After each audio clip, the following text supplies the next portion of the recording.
Уважаемые участники, просим включить камеры.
Құрметті әріптестер, қайырлы күн. Кезекті жиналысымызды өткізейік. Күн тәртібінде бізде бүгін 4 сұрақ қарастырылады. Күн тәртібін білесіздер өздеріңіз. Бірінші мәселені қарастыруға көшейік. Жоғарғы оқу орындарында профессор оқытушылар құрамының жалақысын көтеру бойынша атқарылған жұмыс туралы. Бұл мәселе бойынша сөз департамент басшысы Тойбаев Әділет Жүнісұлына беріледі. Рахмет. Құрметті Асхат Қанатұлы, құрметті әріптестер. Жоғары оқу орындары оқушыларының педагогикалық жүктемесі мен жалақысы бойынша қысқаша баяндауға рұқсат етіңіздер. Өздеріңіз білетіндей, мемлекет басшысының тапсырмасы бойынша жоғарғы оқу орындары оқушыларының жалақысы екі рет көтерілген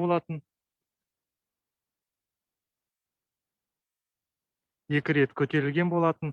Атап айтқанда 2019 жылы министрлікке бағынысты мемлекеттік жоғары оқу орындарындағы жалақы 20%-ға және 2020 жылы тағы 20%-ға өсті.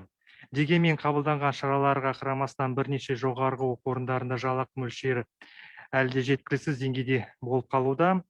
Слайдта көрсетіліп отырғандай, оқушылар лауазымдағы жалақы деңгейі аз мөлшерде көтерілген. Ол слайдта қызыл түспен белгіленген. Атап айтқанда аталған пайыздық көрсеткіш бойынша жалақы деңгейі профессорларда біршама ұлғайса, оқытушы лауазымдағы жалақы көп өзгермеді. Барлығымызға белгілі, бұл лауазымда көбінесе біздің жас қызметкерлер жұмыс атқаруда. Асхат Қанатұлы, оқушылар қызметінің тиімділігін арттыру мақсатына сіздің тапсырмаңыз бойынша департамент қағаз жүзінде есеп беру көлемін қысқарту бойынша тиісті жұмыс атқарған болатын. Оқушыларға қосымша жүктеме болған хаттамалар, кафедра жұмысының жоспарлары, емтихан хаттамалары сияқты құжаттар қысқартылды. Жалпы алғанда 2020 жылдың 2 қыркүйегінде номер 380 бұйрықтың негізінде 11 қағаз нысандағы қағаздар қысқартылды. Былтырғы жылы мемлекет басшысының қолдауымен жоғары оқу орындарындағы грант мөлшері айтарлықтай өсті. Грант құны бірнеше жыл өзгеріссіз болып, 2020 жылдан бастап оның құны 1 миллионнан асты. Ал докторантура бойынша грант құны 1 миллион 900 мыңға дейін жетті. Жалпы Асхат Қанатұлы, сіздің тапсырмаңыз бойынша департамент педагогик жүктемені азайту бойынша біраз жұмыс атқарды. Қазіргі уақытта оны жоғары оқу орындары жасауда. Педагогик жүктемені төмендету және жалақы мөлшерін көтеру мәселесі жоғары оқу орындарының құрылымдық өзгерістерін және бюджет құрылымын өзгертуді талап етеді. Жалпы бұл жаңа қаржылық менеджмент енгізуді, энергия үнемдейтін технология қолданып, шығындарды азайту қажет етеді. Жоғары оқу орындарына талантты оқушыларды тарту мақсатында оқу жүктемесін 680 академия сағаттан аспауды қарастыратын және минималды жалақы анықтайтын тиісті білім және ғылым министрінің бұйрығы бекітілді. Осы бұйрыққа сәйкес ең төменгі жалақы мемлекеттік оқу орындарында оқушылардың категориясына байланысты міне слайдта көрсетілгендей оқытушы үшін 200 мың теңге, аға оқытушы үшін 230 мың теңге, қауымдастырылған профессор үшін 260 мың теңге, профессор үшін 350 мың теңге деп белгіленді. Ұлттық жоғарғы оқу орындарында профессор үшін 400 мың теңге деп белгіленген. Әрине, бұл ретте оқушылардың KPI көрсеткіштеріне сәйкес оларға тағы да қосымша төлем берілуі мүмкін. Жоғарыда айтқандай, былтыр грант құны айтарлықтай өсті. Әрине, бұл өзгеріс тек бірінші курс студенттеріне ғана қатысты болды. Осыған орай жоғарғы оқу орындарына бюджеті аса көп ұлғайтылмады. Бірақ енді биыл жоғарғы оқу орындарында ол жоғарыланған грантпен оқитын студенттер саны 2 есе өседі. Демек, жоғарғы оқу орындарының бюджеті біршама артады. Бұл өзгерістер барлық жоғарғы оқу орындарын қамтиды. Сондықтан жеке меншік жоғарғы оқу орындарына осы өзгерістердің оқушылардың жалақы деңгейін қайта қарастыруды ұсынамыз.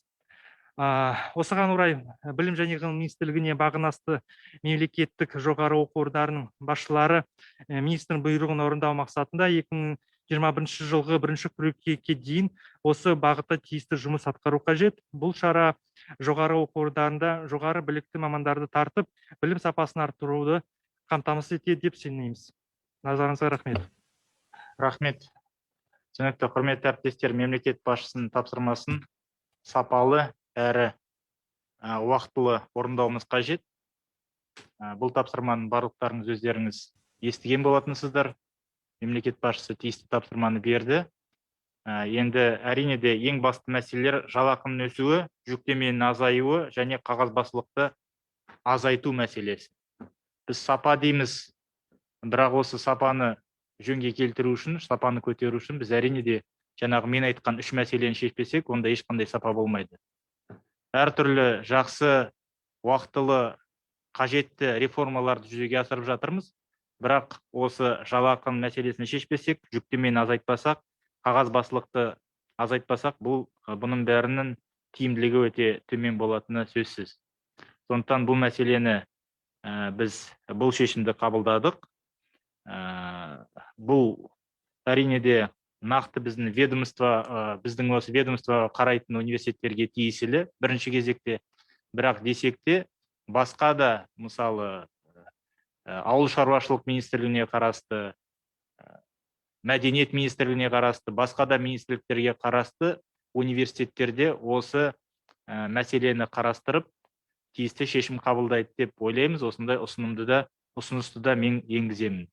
Өйткені бұл өте маңызды мәселе, өйткені грант олар тек қана министрлікке қарасты университеттерге ғана емес, басқа да университеттерге де тиесілі өсіп жатыр. Сондықтан сіздерде тиісті мүмкіндік пайда болуда. Барлық университеттерде бірдей осындай жалақының өсу мәселесін қарастырып шешу керек деп санаймын. Қыркүйек айына дейін барлықтарыңыз дайындық жұмыстарын жүргізулеріңіз керек. Сапалы кадрларды қамтамасыз ету өте маңызды. Сондықтан бұл мәселені өзіміздің жеке бақылауымызда ұстайтын боламыз. Уважаемые коллеги, нам важно обеспечить своевременное и качественное исполнение поручения президента Касым-Жомарта Кемелевича Токаева. Вы знаете, на заседании Национального совета общественного доверия президентом были даны четкие и конкретные поручения. Во исполнение этого поручения мы уже 2 раза принимали решение, повышали заработную плату по 20%, но в связи с тем, что база достаточно низкая, когда поднимаешь заработную плату, пусть даже на 20% или на 40%, и база низкая, там условно 80 или 100 тысяч тенге, очевидно, что и повышение не является столь очевидным и достаточным. Поэтому мы вынуждены принять решение во исполнении поручений президента. Я подписал приказ, вы это все знаете, мы с вами более 2 месяцев обсуждали этот приказ, много было дискуссий, тем не менее мы приняли решение. Сейчас Адлер Жунусович вам сказал предельные минимальные значит, границы, которые мы установили.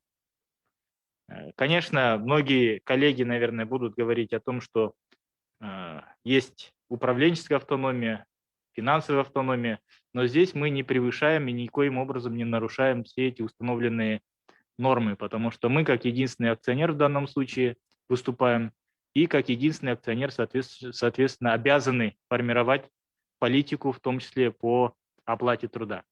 Поэтому эти решения нами приняты, эти решения являются очень важными.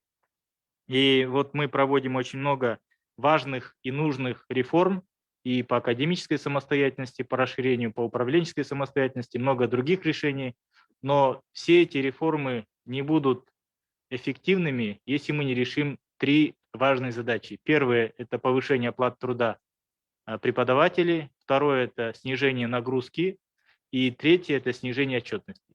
Вот это главные составляющие успеха и эффективности системы высшего послевузовского образования. Поэтому еще раз обращаю ваше внимание на эти направления. Нам необходимо к сентябрю текущего года все эти вопросы полностью решить. Я понимаю, что возникает много вопросов относительно источников.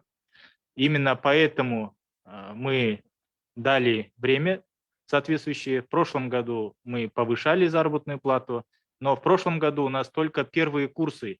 Только за 4 месяца было повышение стоимости гранта, и задействованы были только первые курсы. В этом году, соответственно, вы видите, что уже 2 курса будут по новой стоимости. Соответственно, источники доходов увеличиваются у вузов, которые готовят по грантам. Поэтому здесь возможности для повышения оплаты мы видим. Конечно, надо будет вузам принимать и другие меры, в том числе по своему бюджету, экономить и энергосбережение, и какие-то новые нестандартные решения необходимо принимать, но такие решения нам, безусловно, нужны. Я надеюсь, что и другие вузы, которые не являются подведомственными Министерству образования и науки Республики Казахстан, также последуют этому примеру. Я делаю такое предложение, рекомендации и другим вузам, потому что гранты повышаются не только для вузов, которые подведомственны Министерству образования и науки, но и для всех вузов. Соответственно, такие возможности и такие ресурсы имеются и у других организаций высшего и послевузовского образования. Поэтому, коллеги, важно до сентября месяца все эти решения подготовить и с сентября реализовать. Келесі мәселеге көшейік. Талис мұғалімнің зерттеуі алдыңғы жылдары болды, оны өздеріңіз білесіздер. Бұл зерттеу бойынша әртүрлі талдауларда болған. Енді осы мәселені тағы да бір қарайық. Бұл мәселе бойынша Тыныбаева Мадина Ағыланқызының баяндамасын тыңдаймыз. Қайырлы күн, құрметті Асхат Қанатұлы, құрметті әріптестер. Бүгін мен сіздердің назарларыңызды халықаралық Талис зерттеуіне аударғым келеді. Халықаралық зерттеулердің көбі, мысалы PISA, TIMSS, PIRLS, ICILS оқушылардың оқу жетістіктерін бағалауға бағытталған. Талис өз кезегінде мұғалімдердің еңбек жағдайын зерттейтін жалғыз халықаралық зерттеу болып табылады. Нәтижесінде 15 мыңнан астам орта мектептің 260 мыңға жуық мұғалімі мен мектеп директоры зерттеуге қатысып, әлемнің 48 елінің 8 миллионнан астам педагогтері үн қатты. Қазақстаннан алғаш рет 6 мыңнан астам мұғалім қатысты. Талис нәтижелері 2 том болып шықты. Бірінші томның аясында алғаш рет қазақстандық мұғалімдер мен туралы халықаралық деңгейде салыстырмалы мәліметтер алынды. Олар 2020-2025 жылдарға арналған білім мен ғылымды дамытуға арналған мемлекеттік бағдарламаны педагог мәртебесі туралы заңды әзірлеу кезінде ескерілді. Мұғалімдер мен мектеп басшылары құнды мамандар деп аталатын екінші том мұғалімді жоғары білікті маман кез келген қоғамның құнды бөлшегі ретінде қарастырады.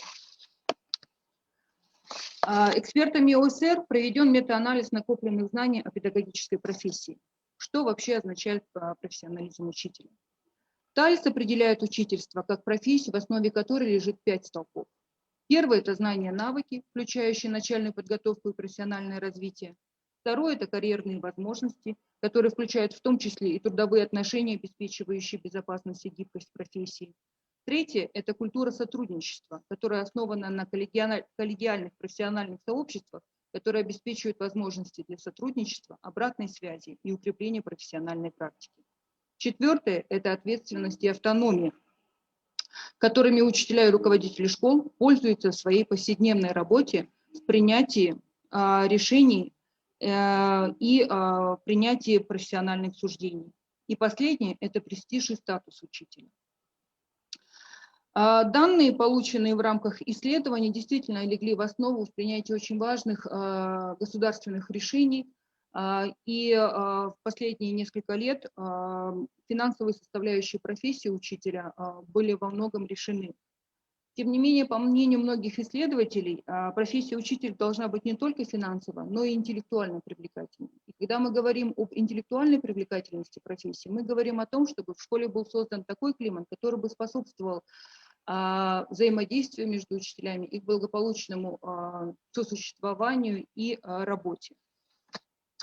По мнению исследователей ОСР, школьный климат, который складывается из профессионального сотрудничества, межличностных отношений, а также совместного принятия решений, играет важную роль. ТАЛИС изучал, в какой степени учителя могут положиться друг на друга и существует ли культура сотрудничества в школе. 92% казахстанских учителей говорят, что состоят в доброжелательных отношениях друг с другом. 93% согласились, что в школе существует культура сотрудничества. Данные показали, что чем больше учителя оказывают поддержку друг другу, тем ниже уровень стресса в коллективе. Конечно же, можно сказать о том, что показатели достаточно высокие. Исследователи ТАЛИСа говорят, что в принципе некоторые страны были склонны к тенденции так называемых социально ожидаемых ответов. И это отмечается и определяется двумя важными проблемами. Во-первых, что учителя имеют небольшой опыт участия в анонимном анкетировании. И второе, в целом культура, когда учителя считают, что будут приниматься какие-то карательные меры, в то время как, в принципе, исследования проводятся для того, чтобы принимать управленческие решения и улучшать качество работы. Когда мы углубляемся вовнутрь самого профессионального сотрудничества, то здесь исследователи ТАЛИС разделили профессиональное сотрудничество на две большие подгруппы. Это обмен информацией и опытом, что они называют простейшим профессиональным сотрудничеством, и тесное профессиональное сотрудничество. Как показывают данные, то большая часть учителей в Казахстане чаще вовлечена в простейшие виды сотрудничества, такие как обмен учебными материалами с коллегами, например, вы видите, 63%. И гораздо меньше учителей участвуют в более тесных формах профсотрудничества. Например, только 17% учителей отметили, что участвуют в командном преподавании.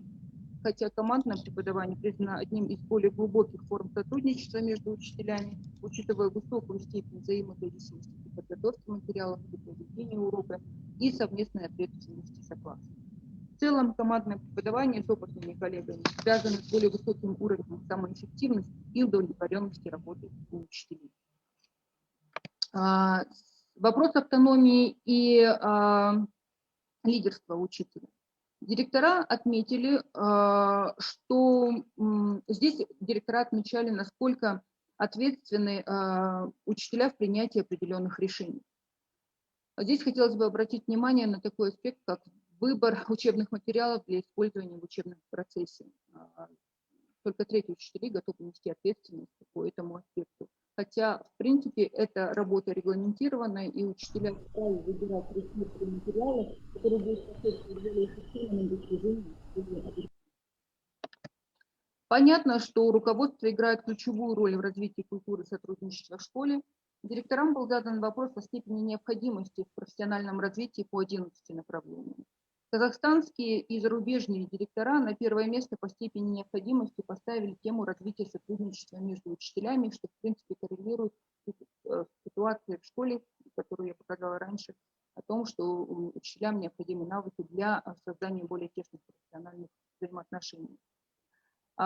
Следующие необходимые области развития у казахстанских директоров – это управление кадровыми ресурсами, и почти четверть директоров отметили, что им необходимо развивать свои профессиональные навыки в разработке школьной программы, то есть плана развития школы, управления финансами и использования данных для улучшения качества школьного образования.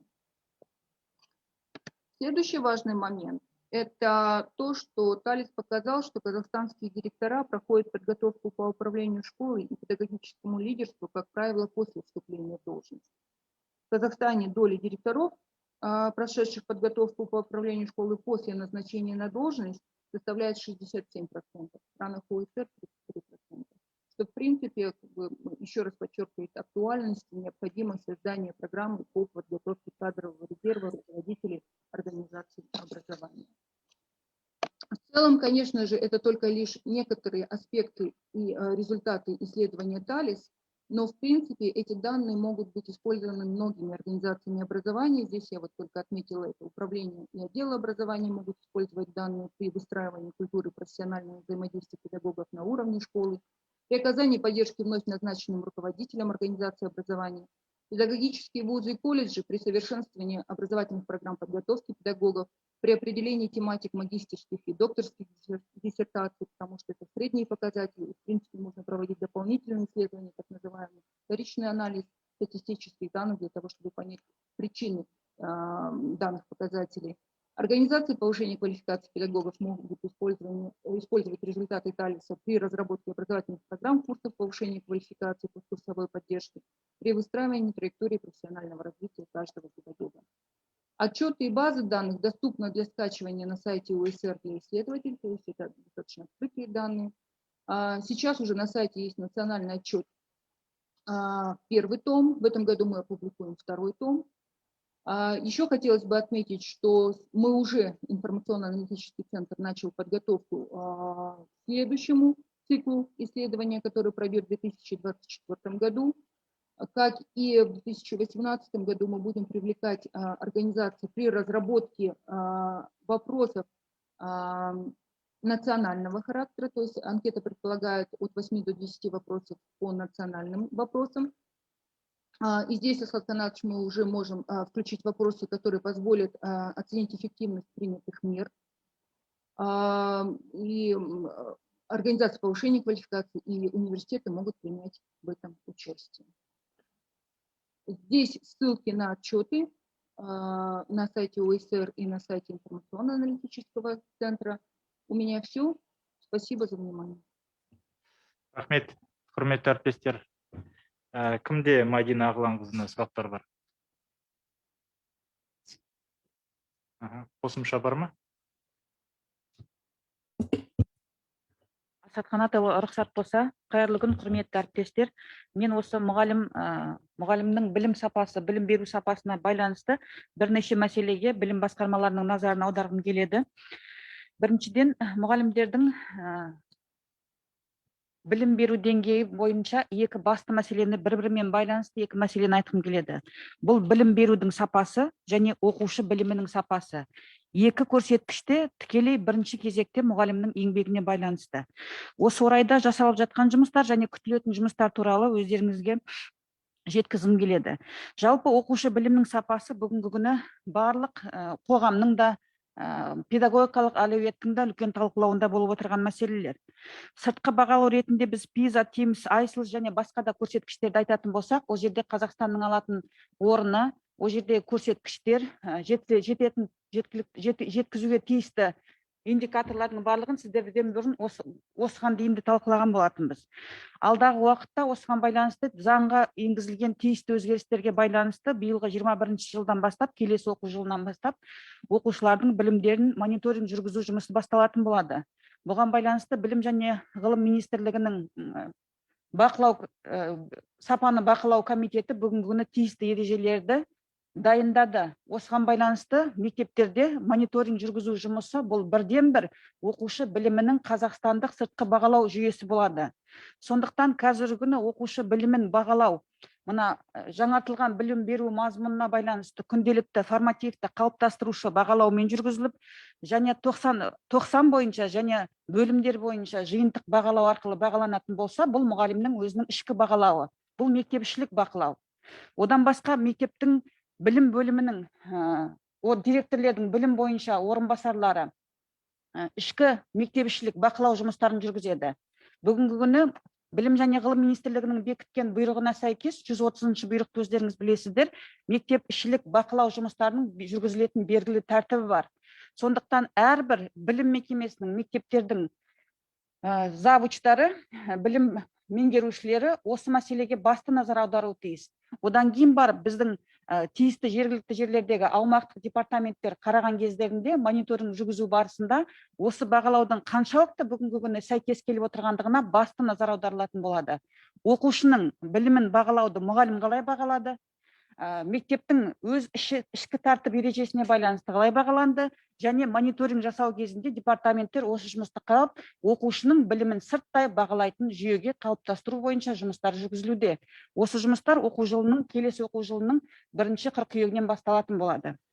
Соның барлығы да бүгінгі күні жасалып жатқан жұмыстар оқушылардың функционалдық сауаттылығын тексеруге бағытталған. Бүгінгі күні барлық халықаралық зерттеулерде қазақстандық оқушылардың қатысып осы функционалдық білімдерін тексерілетін болса, қазіргі қалыптасқан қазақстандық бағалау жүйесі де осы бағытқа жұмыс істейтін болады. Сондықтан әдістемелік кабинеттердің назарына біздің Ыбырай Алтынсарин атындағы ұлттық академияның жұмысының ішінде үйлестіру барысында осы сұрақтарға басты назар аударып, білімнің сапасын, ішкі бағалау, сыртқы бағалау және халықаралық бағалаулардың кезінде қаншалықты сәйкестігін Білім және ғылым министрлігі бүгінгі күні қолға алды. Осымен өте тығыз байланысты білім беру сапасы. Бұл мұғалімдердің қаншалықты білімді өз пәні бойынша дұрыс бере алып жатыр. Бұған байланысты екі мәселені атағым келеді. Біріншіден, ол мұғалімдерді аттестаттау жүйесі және биылғы оқу жылынан, алдымыздағы жаңа оқу жылынан бастап кіргізілетін мемлекеттік аттестация. Осы екі мәселені қарайтын болсақ, қазіргі білім туралы заңға енгізілген өзгерістерге сәйкес мемлекеттік аттестаттау кезінде әр мектеп бойынша, әр ұйым бойынша мектептің деңгейінде білім кескінділері жасалатын болады. Білім кескінділері таңдау бойынша, пәндер бойынша жүргізіліп, нақты алып жатқан оқушылардың білімдері қаншалықты мектеп бойынша жеткілікті және оған не әсер етіп отыр? Жақсы болуына немесе жеткіліксіз болатын болса, қандай шешімдер керек, қандай әдістемелік ұсынымдар жасалады? Осы бойынша да бүгінгі күні Білім және ғылым министрлігінің комитеті тиісті ережелерді бекітуге дайындады.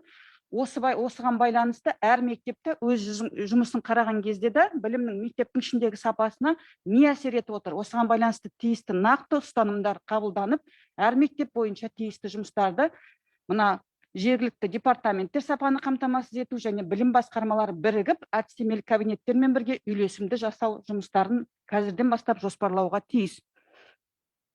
Екіншіден, мұғалімдердің аттестаттау жүйесіне келетін болсақ, өздеріңізге белгілі жаңа аттестаттау жүйесіне балабақша деңгейінен, мектеп деңгейі, қосымша білім беру деңгейі және кәсіби техникалық білім беру деңгейлерінде жүзеге асырылып келе жатыр.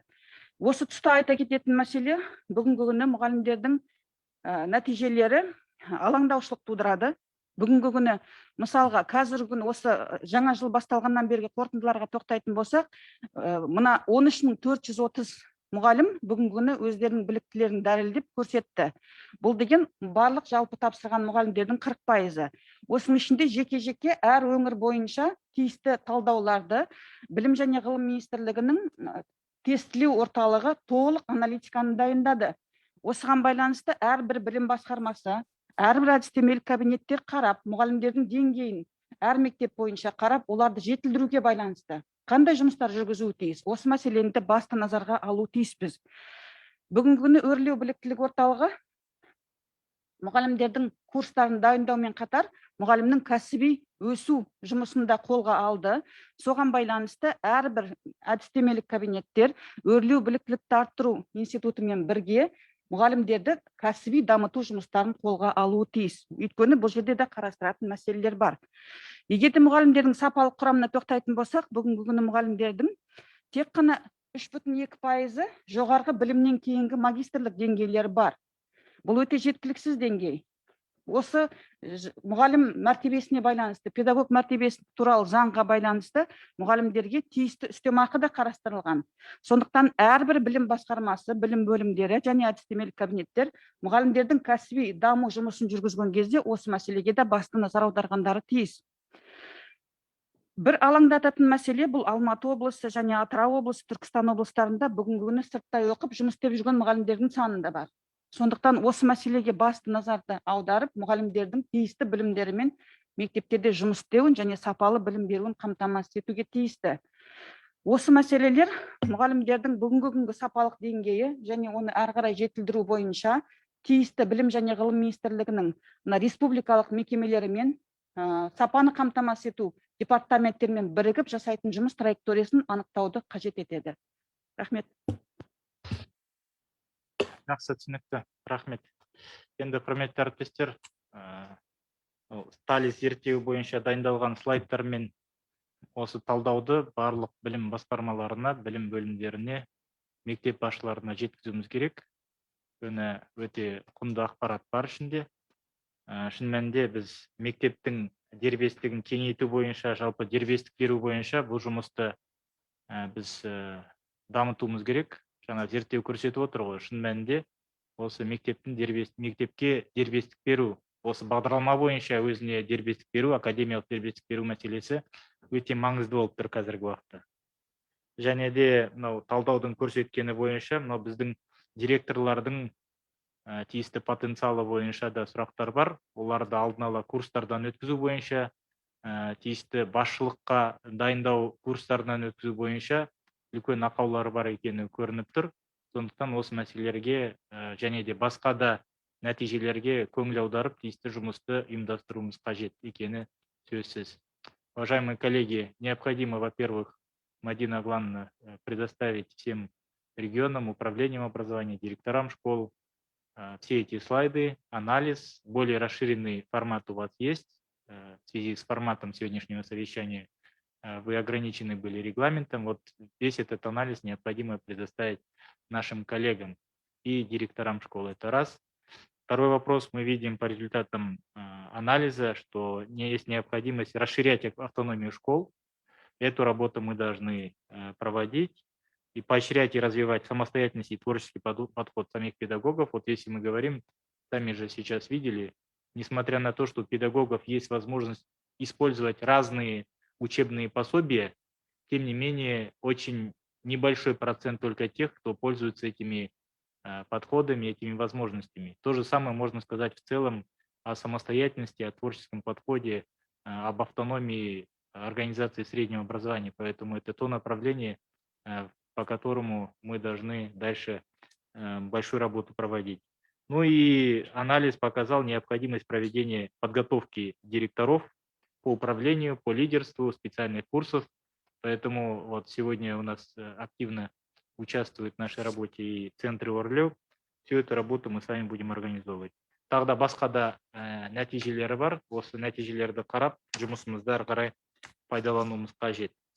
Құрметті әріптестер, күн тәртібінде келесі сұрақ дебаттық қозғалыстың жүзеге асырылуы және білім беру ұйымдарындағы өзін басқару институттарын дамыту бойынша. Бұл мәселе бойынша бізде Шер Раиса Петровна жұмыс атқарып жатыр. Менің тиісті тапсырмам болған. Осы бағытта жүргізіп жатқан жұмыс бойынша Раиса Петровнаның баяндамасын тыңдайық. Раиса Петровна, пожалуйста, вам слово. Спасибо. Добрый день, коллеги, уважаемый Асхат Канатович. Относительно вашего поручения о развитии дебатного движения и самоуправления обучающихся, позвольте доложить следующее. Начну с дебатов. Работа в этом направлении продолжается и выстраивается в соответствии с концепцией дебатного движения и правилами проведения дебатов. Нашим проектным офисом дебатного движения уже определены конкретные шаги по координации развития дебатного движения с МИО, органами, организациями образования, а также со стейкхолдерами. Как вы видите на слайде, на сегодняшний день открыты более 4000 дебатных клубов. 3702 клуба – это в школах, 589 в колледжах и 135 в вузах. Сегодня определены координаторы. На областном уровне это 17 специалистов, на районном городском 213 человек. С момента открытия офиса проектного проведены 69 обучающих семинаров и несколько встреч с участием ветеранов дебатного движения, представителей проектного офиса корпоративного фонда Академии Ельбасы, КПД, ТИПО, ДВПО, студенческой молодежи. На платформе Google Forms в марте месяце мы начали проводить опрос среди обучающихся и педагогов по выбору наиболее оптимального формата проведения дебатного турнира. АПФ, всемирный школьный формат, британский парламентский формат и формат Карла Поппера. Итоги будут размещены на нашем сайте. В конце февраля этого года нами был проведен республиканский дебатный турнир впервые в онлайн-режиме с участием школьников, 119 человек, при поддержке Комитета по охране прав детей. Судейство в этом году осуществляли свыше 80 судей, большинство это студенты вузов, за что большое спасибо ректорам вузов, которые позволили им участвовать. Нами продолжается информационно-разъяснительная работа в соцсетях и СМИ. Более 3000 публикаций опубликовано в Фейсбуке, Инстаграм. На YouTube-канале наш проектный офис разместил видеоролики о методике проведения дебатных турниров, об особенностях форматов и структуре.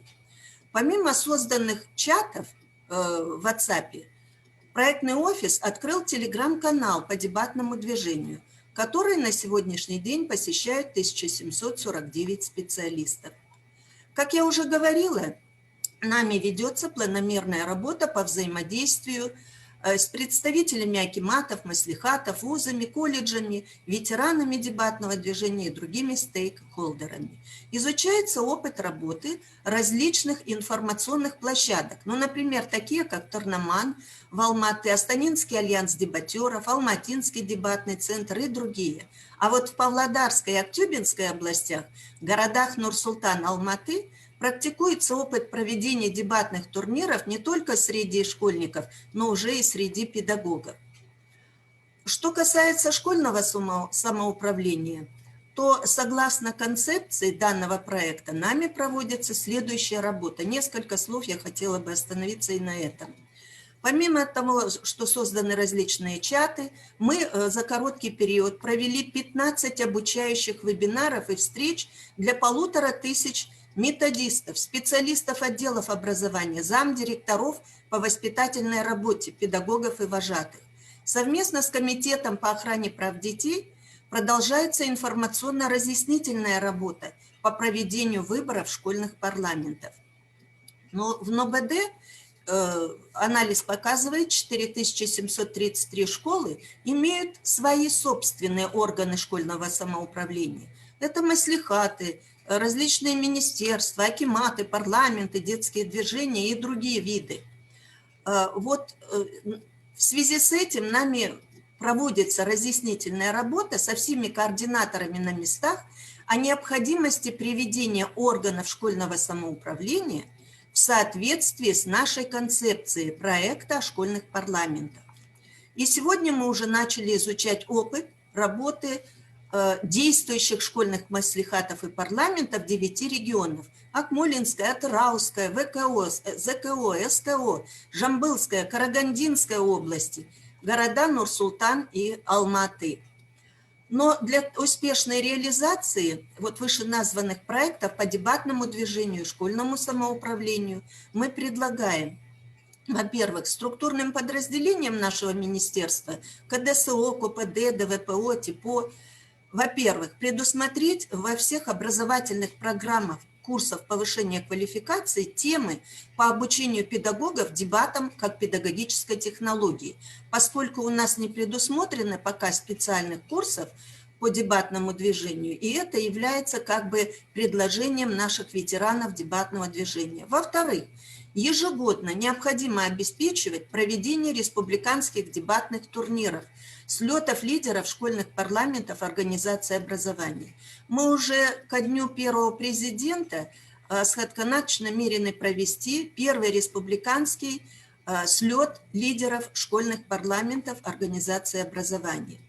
Кроме того, необходимо открыть, было бы очень хорошо, если бы было открыто не менее 4 профильных смен для лидеров дебатного движения и школьного самоуправления на базе нашего республиканского учебно-методического оздоровительного центра «Балдаурен», да и других круглогодичных лагерях на местном уровне. А вот руководителям управления образования И директорам школ, руководителям колледжей важно продолжить открытие дебатных клубов, а также создание школьных парламентов в каждой организации образования. И еще, по примеру города Нур-Султан, управления образования, желательно на базе дворцов и домов школьников республики создать аналогичные, как в Нур-Султане, проектные офисы дебатного движения и школьного самоуправления для дальнейшей координации. Кроме того, необходимо обеспечить проведение школьных, районных, областных этапов дебатных турниров, слетов лидеров школьных парламентов не менее 4 раз в год. И, конечно, мы предлагаем составить календарь проведения этих мероприятий и направить в наш проектный офис. Помимо этого, предлагаем использовать широкие возможности наших попечительских советов всех организаций образования для того, чтобы поддержать дебатное движение, самоуправление школьников. Ну, здесь имеется в виду, конечно же, спонсирование каких-то экскурсий, может быть, поездок на турниры, слеты, возможно, учреждение специальных стипендий. Было бы неплохо поощрять, мотивировать и наших педагогов, руководителей дебатных клубов. Это и премии какие-то, доплаты, может быть, путевки, в том числе и профсоюзные. Ну, фантазии достаточно для того, чтобы придумать что-то.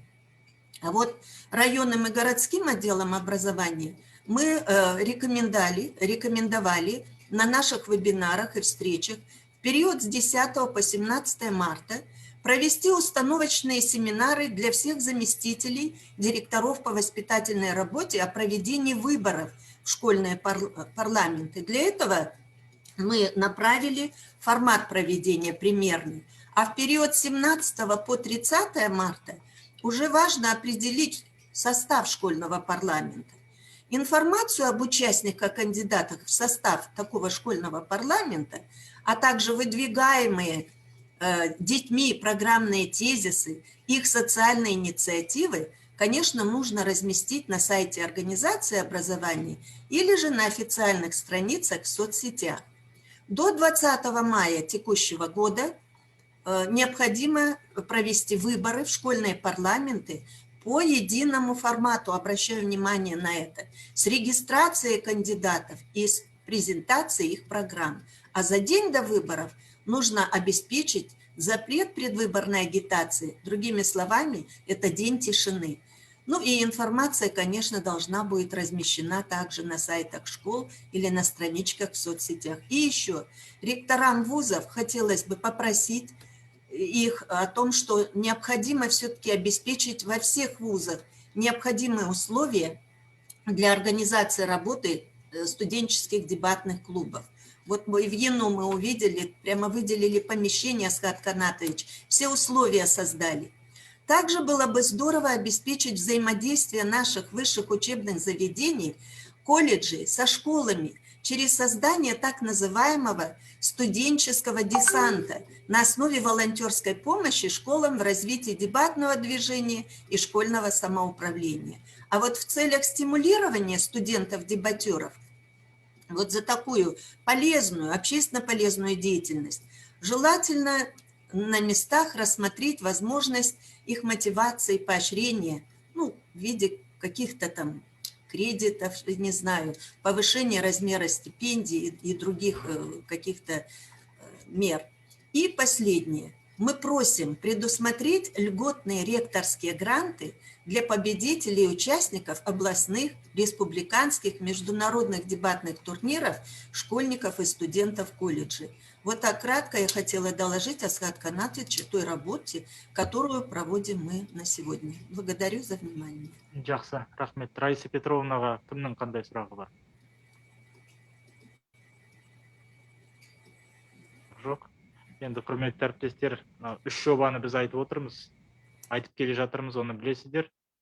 Соның ішінде оқуға құштар мектеп деген жоба бар, дебаттық қозғалыс бойынша жоба бар, және де өзін басқару институттарын құру жобасы бар.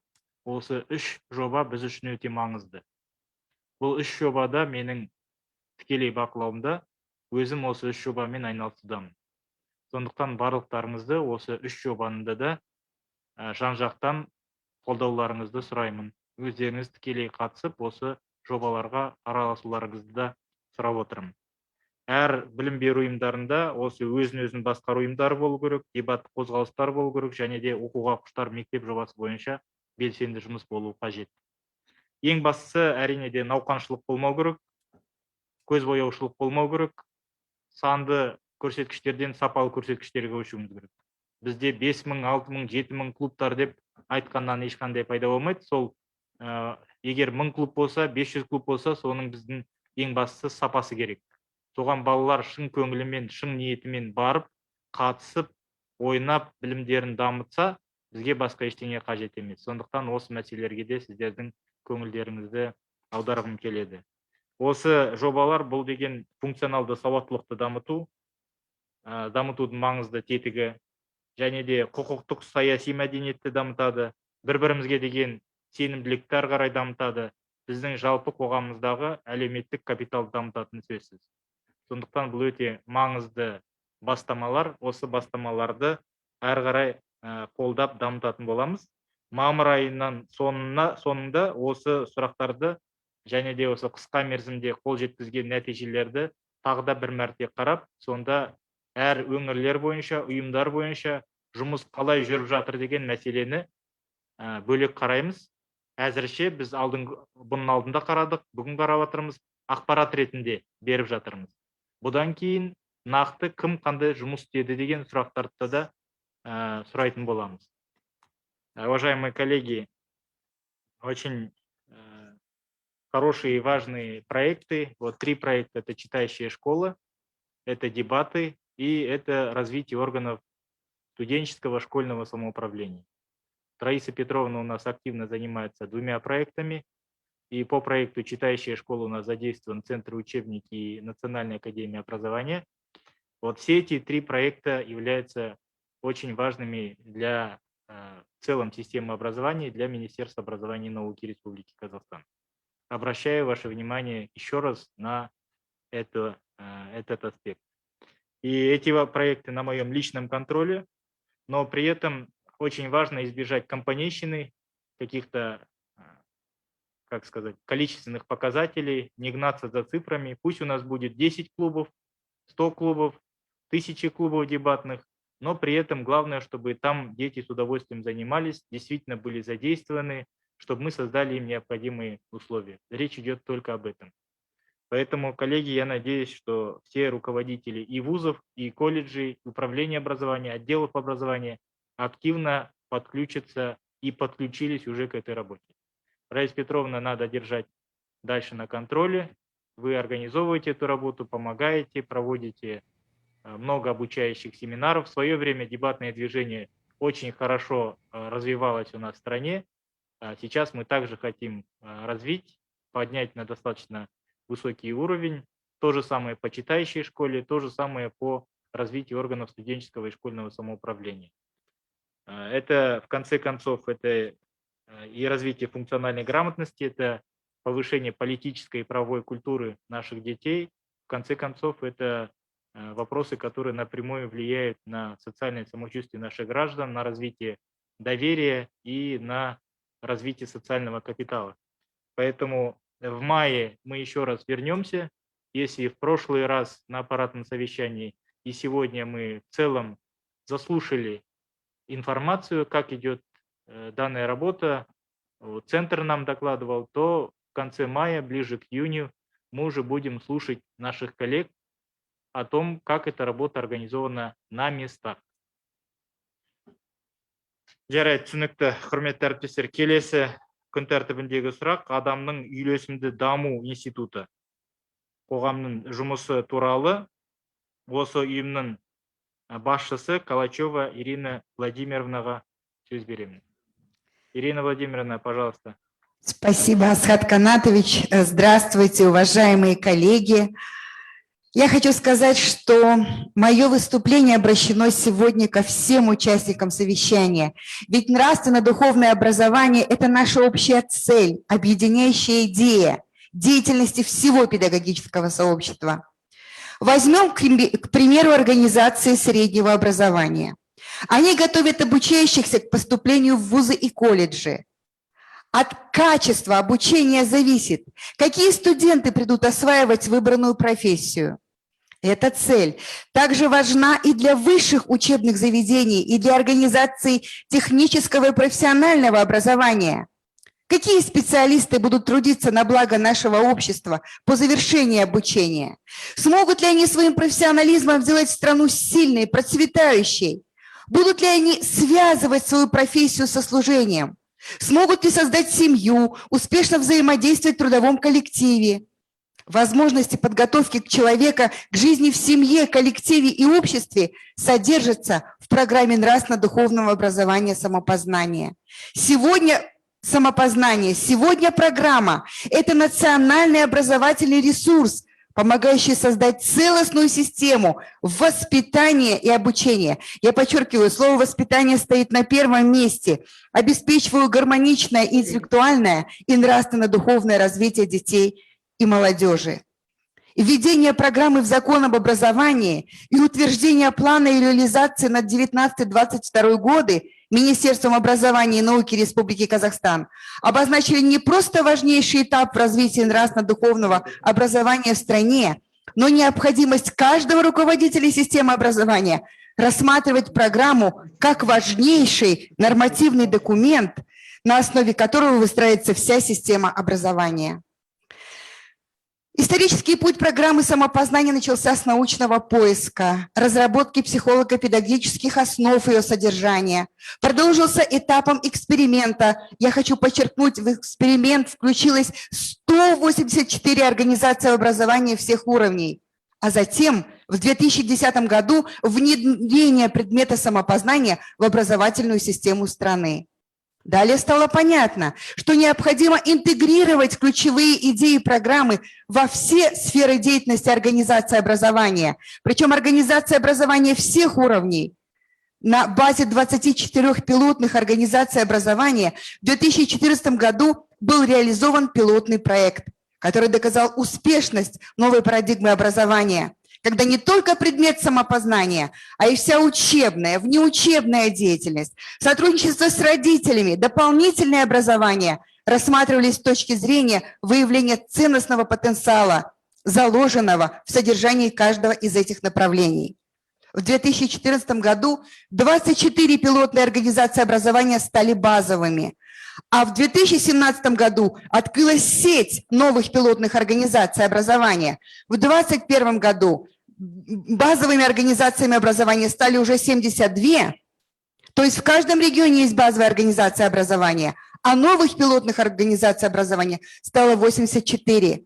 В 2018 году приказом Министерства образования и науки Республики Казахстан утверждена программа самопознания, а в 2019 году план мероприятий по реализации программы. Уважаемые коллеги, все эти годы деятельность Института гармоничного развития человека в составе Центра БОБЕК способствовала активному развитию и продвижению программы самопознания на всех этапах ее развития. Например, только за 5-летний период деятельности института, ну возьмем, скажем так, 2016-2020 годы, разработано 14 учебных программ, 34 наименования учебно-методических комплексов. Цифры перед вами. Но я хочу подчеркнуть, что за эти годы проведено 183 семинара и вебинара с общим охватом слушателей свыше 15 тысяч педагогов.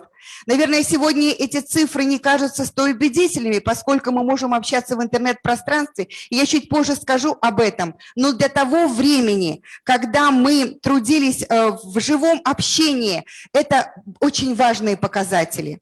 Уважаемые коллеги, миссия Национального института гармоничного развития человека прекрасна. Содействовать развитию человеческого потенциала страны через программу нравственно-духовного образования самопознания. И это качественно новый этап развития программы. Это новая ступень в развитии нравственно-духовного образования. В 2021 году, в январе 2021 года, начал свою деятельность Национальный институт гармоничного развития человека, который задуман как главная научная и творческая лаборатория по развитию нравственно-духовного образования в нашем обществе. И у нас есть возможность сегодня четко ответить на вопросы. Каким должно быть современное образование? Что такое целостный педагогический процесс? Каким должен быть по-настоящему образованный молодой человек, вступающий в жизнь? Решению этих и других важнейших вопросов образования подрастающего поколения посвящена деятельность института. Перед вами миссия института, и она отвечает ключевым интересам нашего общества. Ведь наш президент в своем обращении к народу Казахстана 1 сентября 2020 года сказал: сегодня перед нами стоит задача сформировать новую парадигму развития нашего народа и новое качество нации. В программе нравственно-духовного образования самопознания содержатся все возможности достижения этой цели. Цель может быть достигнута решением определенных задач, важнейшими из которых на сегодняшний день являются повышение квалификации педагогов всех уровней системы образования и руководителей, подчеркиваю, руководителей организации образования, повышение нравственно-духовного образования на всех уровнях, организация систематического мониторинга эффективности проводимых учебно-методических, научных и организационных мероприятий по нравственно-духовному образованию и, конечно же, проведение мониторинга качества преподавания предмета самопознания как главного механизма реализации программы. Уважаемые коллеги, как показывают задачи, Национальный институт гармоничного развития человека – это многопрофильный кластер, я бы сказала, многопрофильное единство, в структуре и содержании которого предусмотрена возможность решать проблемы нравственно-духовного образования комплексно. Рассмотрим эти возможности. Но вот на начальном этапе деятельности в структуре института представлен один департамент. Он перед вами. Отделы технического и профессионального, а также высшего и послевузовского образования пока не могут быть открыты, так как для этого необходимо взаимодействие с соответствующими департаментами Министерства образования и науки Республики Казахстан. Этот вопрос требует своего скорейшего решения, так как вузы и колледжи – это кузница кадров, от которых зависит качество образования подрастающего поколения, качество образования нашей молодежи. Институт действует по 2 бюджетным программам. Я хочу остановиться на программе номер 222. Нами разработано в соответствии с новыми требованиями 72 нами разработано 9 программ курсов повышения квалификации. 72-часовые курсы повышения квалификации должны пройти все педагоги. Без этого они не имеют права преподавать. Важно проводить курсы в регионах, так как потребность в подготовке специалистов очень большая. По данным на 1 января 2020 года, занятия ведут порядка 30 тысяч педагогов, однако не все из них имеют базовое образование, только около 2000 человек. Более того, как стало известно из выступления члена Координационного совета вузов Жиенбаевой Сары Нагашбаевны, только 48 специалистов не востребовано. Востребовано только 52%, 48% не востребовано. Сейчас необходимо утвердить четкие требования к организации учебного процесса по предмету самопознания. Письмо о требованиях к организации учебного процесса направлено в МОН-РК и принято к рассмотрению.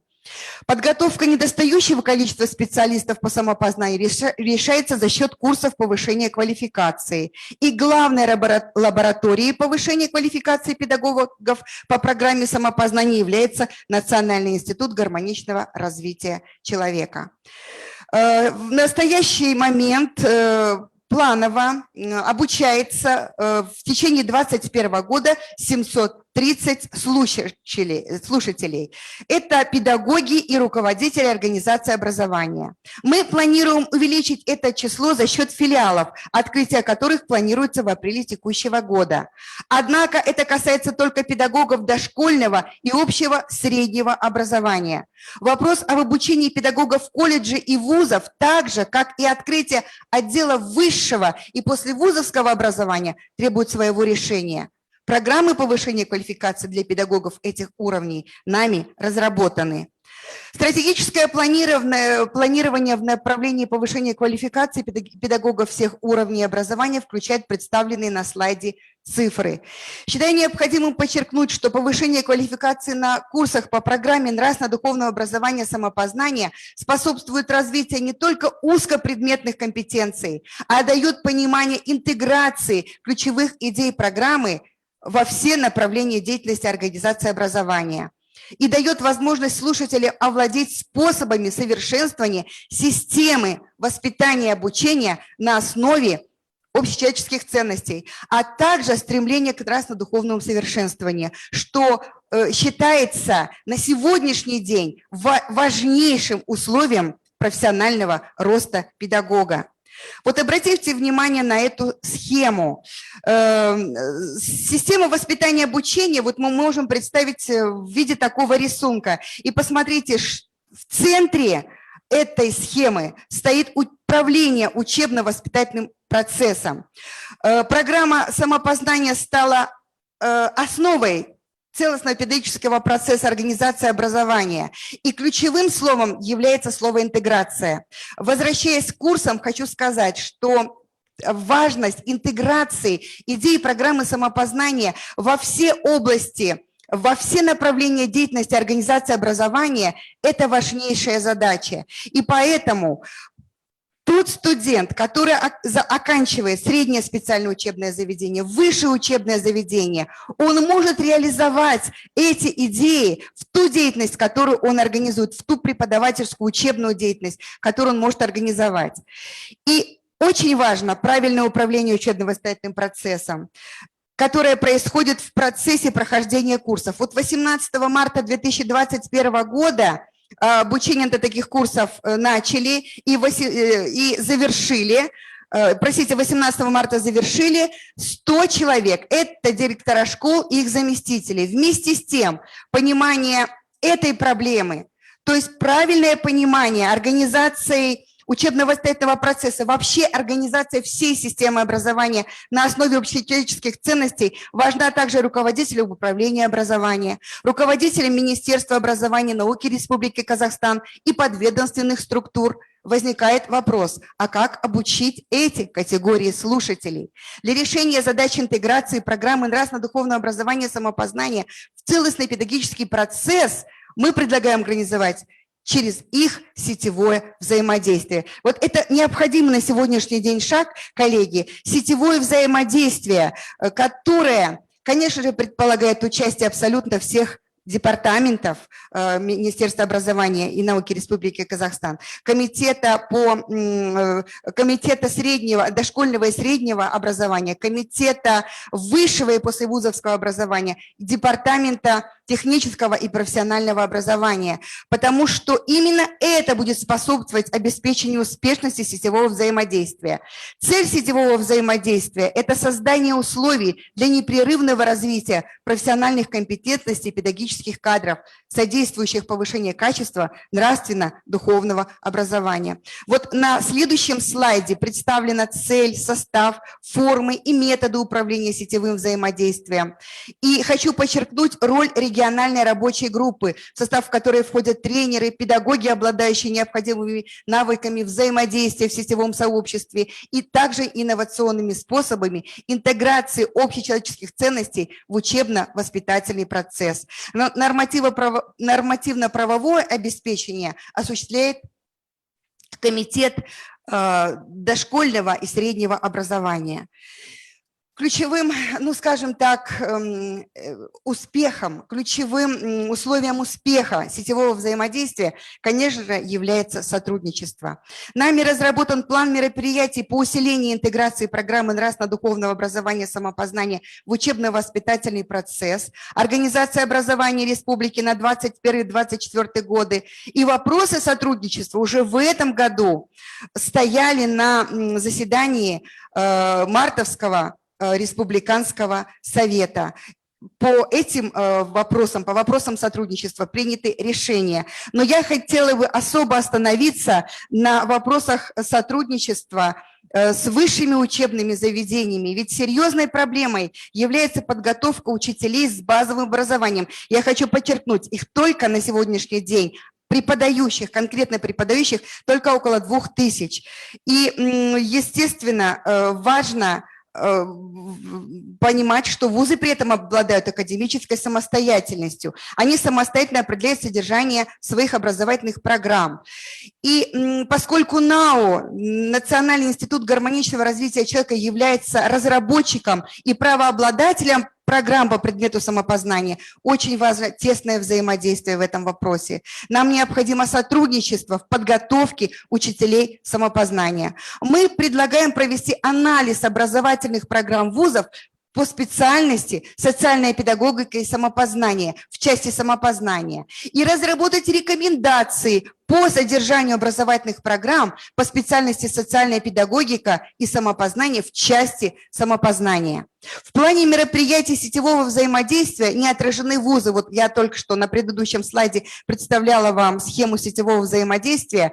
И вместе с тем совещание 18 марта с участием ректоров и преподавателей вузов показало, что они готовы к сотрудничеству. Например, студенты могут проходить практику на базе базовых и пилотных организаций образования. И, конечно, очень важно, чтобы на всех педагогических специальностях была введена дисциплина самопознания. Это было бы здорово, потому что целью развития дисциплины самопознания является гуманистическое мировоззрение будущего учителя, понимающее ценностно-смысловые основания своего труда. Именно такой учитель будет развивать в себе эмпатию, понимание себя в профессии, быть нацеленным на общение с ребенком. И любой урок в этом случае станет феноменом воспитания.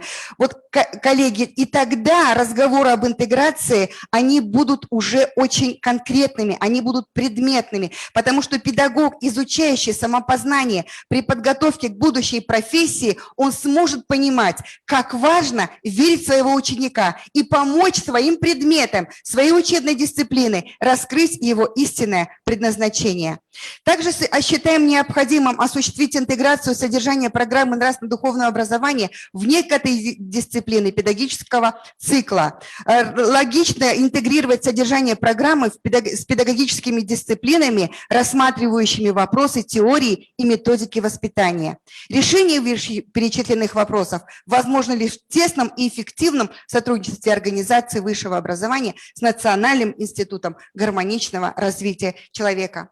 Уважаемые коллеги, подводя итоги своему выступлению, хочу сказать, что Национальный институт гармоничного развития человека ведет свою деятельность только около 2 месяцев, но уже очевидна жизнеспособность и актуальность вновь созданного общества. Хочу привести некоторые достигнутые результаты. На 18 марта 2021 года научно-методическим сопровождением охвачено уже 3315 человек. Вот сравните просто эти цифры за 5 лет. У нас не было возможности взаимодействия в интернет-пространстве. Сегодня это открывает перед нами мощные возможности. Уже подготовлено 114 видеоматериалов, 110 презентаций, более 10 печатных листов в текстовых материалах по научно-методическому сопровождению деятельности педагогов.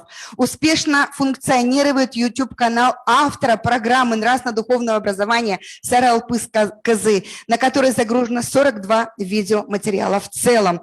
У YouTube-канала «Видеоуроки самопознания» 31 900 подписчиков. На нем загружено 594 урока, в том числе сотрудниками нового института разработано и загружено 110 видеоуроков.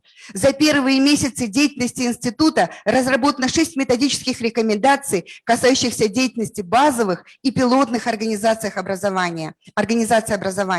Успешно функционируют аккаунты в социальных сетях, из которых подписчики ежедневно узнают новости из жизни самопознания. Практикуется новый подход. Даются не только текстовые и фотоматериалы, но и видеоинтервью с сотрудниками Национального института гармоничного развития человека, где озвучиваются рекомендации по содержанию нравственно-духовного образования. С 15 по 19 марта, о чем я уже говорила, сегодня успешно завершили курсы, по 18 марта успешно завершили курсы слушатели организации, слушателей, которыми стали руководители и заместители руководителей организации среднего образования. Уважаемые коллеги, подводя итоги сказанному, хочу подчеркнуть, что программа нравственно-духовного образования является сегодня не проектом, как это было 24 года назад, а хочу сказать, что на следующий год, в 2022 году, программа отмечает свое 25-летие. Так вот, сегодня программа самопознания – это основа системы воспитания и обучения, обеспечивая гармоничное, интеллектуальное и нравственно-духовное развитие детей и учащейся молодежи, что является насущной потребностью общества. И поэтому нужно создавать все условия для развития и продвижения этой программы, как дающей каждому человеку понимание своего предназначения, осознание своей роли в семье, коллективе и обществе. Благодарю вас за внимание. Спасибо большое, Ирина Владимировна. Давно не слушали такого доклада с таким воодушевлением, энтузиазмом. На самом деле Спасибо. важные вопросы поднимаете. Ну, мы уже говорили об этом. Думаю, где-то в апреле я буду проводить заседание Координационного совета. Мы там уже со всех сторон рассмотрим актуальные вопросы по данной сфере. Посмотрим, возможно, на базе пилотной организации или даже в Алмате, в самом центре проведем. Об этом мы еще будем говорить. Есть вопросы сегодня действительно по охвату педагогов курсами повышения квалификации, да и не только педагогов, в целом на всех уровнях. Вопрос очень актуальный, вы правильно подняли этот вопрос. В целом, вот структурные подразделения министерства надо активизировать взаимодействие, работу в этом направлении. Вы сейчас слышали. Необходимо актуализировать содержание образовательных программ по социальной педагогике и самопознанию. Есть и другие поручения. Я думаю, что это все мы комплексно еще обсудим, проведем большой анализ. Сегодня мы решили специально вынести, чтобы все коллеги здесь присутствуют, все научные институты, управления образования, центры повышения квалификации, вузы нашей страны, другие наши коллеги.